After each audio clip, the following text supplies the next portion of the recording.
Alright, today I'll be installing the SMY Performance JDM aftermarket replacement rear windshield brake light here. As you can see, there are 9 LEDs as compared to 4 LEDs. Otherwise, the brake light looks pretty similar in terms of size. I did notice that my OEM brake light housing was slightly rattling, so I'm hoping that this one will have a better fit.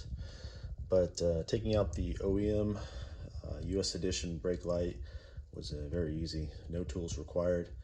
You just had to unhook the actual harness and then push forward on the back of the actual brake light housing there, and it actually lifts right up.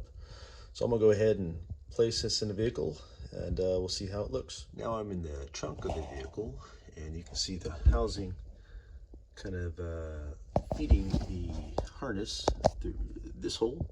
Let's see if I can point up there, and it hooks to the actual harness here. So go ahead and place that together. Nice little click there. We'll go around the other side and I'll show you how it clicks into the back of the rear window.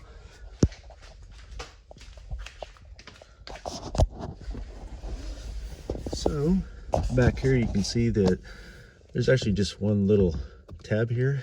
You just fit it in there, push it forward, and we're all done. Now we'll turn the vehicle on and see what it looks like while the lights are on.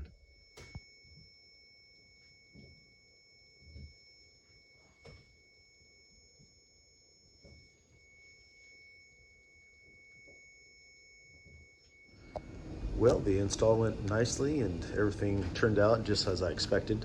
The brake light appears to be working well, and hopefully after driving on the road, I'll find that it still works just as expected.